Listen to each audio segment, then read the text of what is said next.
Mike Trout is the best player in Major League Baseball, but who is the second best? This post will examine the cases for and against many of the sport's most prominent stars, followed by a poll.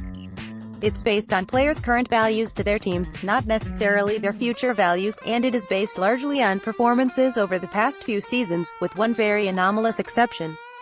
Some of these players have scant claims to the title, but I am including 19 guys in the interest of not skipping anyone that anybody might reasonably think the second best. Top-tier starting pitchers like Clayton Kershaw, Corey Kluber and Max Scherzer all have cases, but this discussion is limited to position players.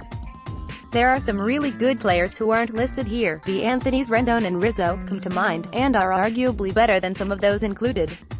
The stars left out were typically excluded due to the presence of another, somewhat similar player who seems better across the board. If you value great defensive third baseman with fabulous hair, for example, it's difficult to make a case for Rendon over Nolan Arenado. If you love good defensive first baseman with big power and sly base stealing abilities, it's hard to argue for Rizzo over Paul Goldschmidt. Okay, let's talk more rock. Here are the candidates, in alphabetical order: Nolan Arenado, AP Photo, David Zalabowski, File, Org XMIT, CODZ 101 Pros, one of baseball's most reliable power bats, and arguably the best defensive third baseman in the game. Extremely durable, great hair. Cons: plays home games in Coors Field, inflating his offensive numbers. Doesn't quite get on base as frequently as some of the game's most elite hitters. Jose Altuve. Pros: best contact hitter in the league. Great base runner, great defender, reigning AL MVP, postseason hero and world champion. Cons: doesn't quite produce the same power numbers as some of the other guys on this list, even if he has developed plenty of pop. Plays an up-the-middle defensive position, but the easiest of them. Mookie Betts. Pros: outrageously slick defensive right fielder, easily the best in the sport at the position. Hits for average and power, doesn't strike out a lot, steals bases at a great clip. Off to a really strong start in 2018. Cons: endured a down year offensively in 2017 and has never had an OPS over .900 in any full season. His incredible defensive acumen, while impressive, comes at a non-premium position. Charlie Blackmon. Pros: while his inclusion on this list may surprise some, Blackmon ranks 8th among all position players in Fangraph's version of WAR since the start of the 2016 season, ahead of teammate Arenado and many of the most heralded guys on this list, even though defensive metrics always seem especially hard on Colorado outfielders. Plays center field, crushes the ball, has a cool beard. Cons: a bit late to the party, as he didn't emerge as a significantly above-average offensive player until his age 29 season in 2016. Gets lots of hits but doesn't walk a ton. Chris Bryant. Photo by Ezra Shaw, Getty Images. Pros: good at everything. Strong defensive third baseman with the flexibility to play first base or the outfield when needed. Second best behind Trout in FWAR since the start of 2015, his rookie season. A great hitter whose rapidly improving strikeout rate teases even better things to come. Quietly a great base runner, if not a great base stealer. Mesmerizing eyes. Cons: has yet to rank higher than 4th in the National League in OPS for a season. Not quite as rangy a defensive third baseman as a couple of the other candidates here, and a bit more error-prone. Carlos Correa. Pros: a capable big league defensive shortstop who hits like a good first baseman. Correa won't even turn 24 until September, and he's already got a .291, .368, .502 hitting line that only seems to be improving with time. Cons: not quite elite with the glove or on the base paths. It feels really strange trying to find knocks against Carlos Correa, a superb all-around player. But while he's very good at everything, there's no one aspect of the game at which he's the very best. Josh Donaldson. Pros: comes with a longer resume than most on this list, despite not becoming a full-time major leaguer until his age 27 season. At his best, a rangy and aggressive third baseman with plenty of power and a knack for big hits in big spots. Extremely fun to watch. Cons: missed a month and a half in 2017 with a calf injury and is currently on the disabled list with a right shoulder injury that limited his throwing arm in the early part of 2018. 32, could be declining. Freddie Freeman. Pros: somewhat quietly one of the best hitters in the majors for 5 years now.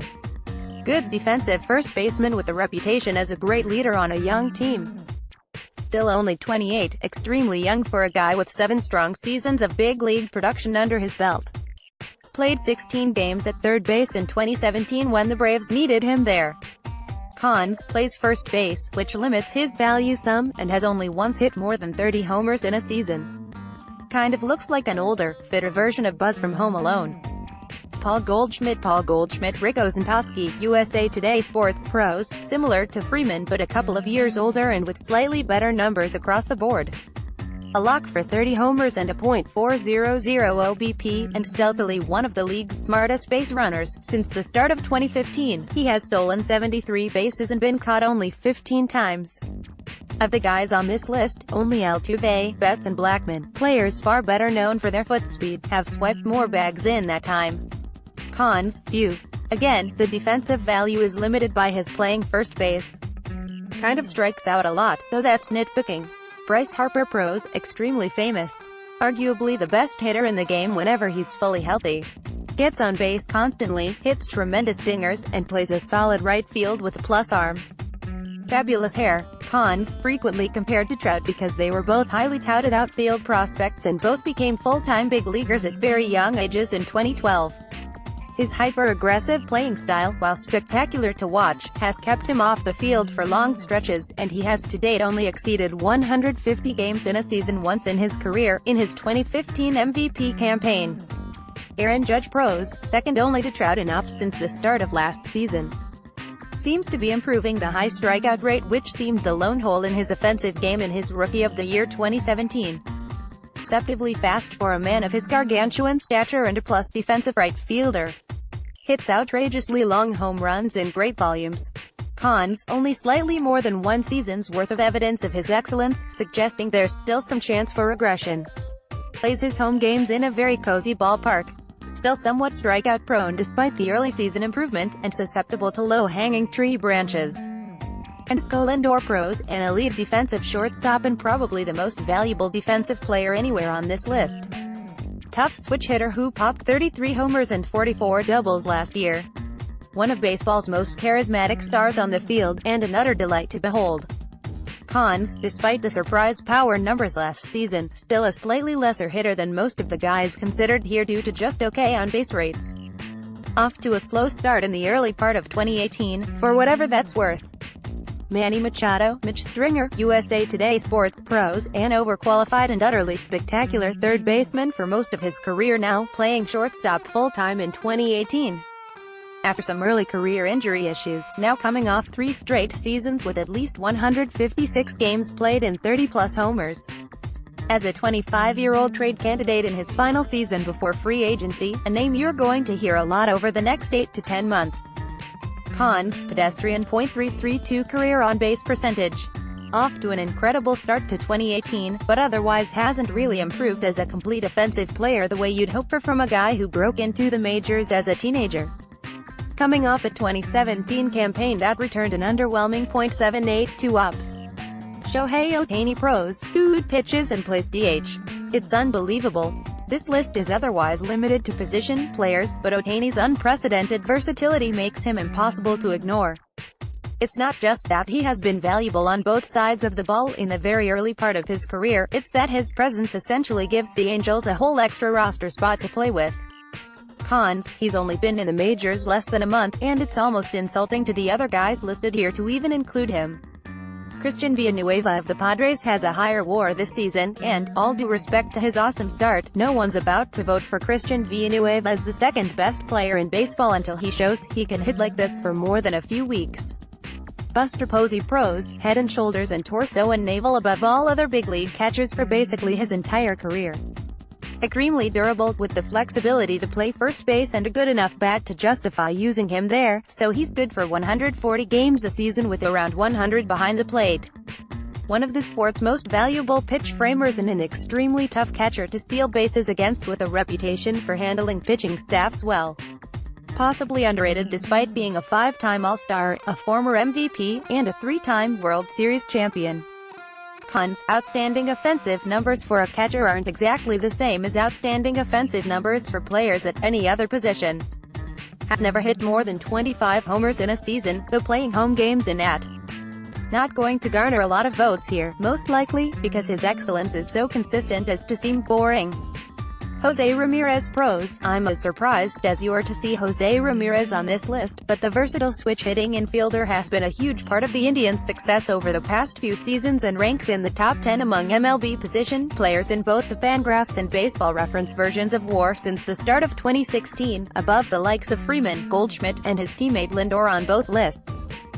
A tough out, a great contact hitter who smacked a Major League best 56 doubles last year, and a good defender at both second and third who can fill in at shortstop or in the outfield when needed. He doesn't look the part of a 25-year-old superstar, but he sure does play like one. Cons has only been a big league regular since the start of 2016, so he doesn't have a terribly long resume. Hasn't yet reached the 30-homer plateau in a season. Wasn't a huge prospect, which, unfairly, means he still needs to win some people over despite being totally awesome for the last few years. Corey Seager, AP Photo, JC Hung Pros, all of it, really. His greatness gets lost a little among big personalities with the Dodgers, but he has almost inarguably been their best position player since he came up in late 2015. Very much in the mix with Correa and Lindor in any discussion of the best young shortstop in the majors, as he's a better defender than Correa and a better hitter than Lindor. Cons, extremely good at everything but not really the best at any one thing.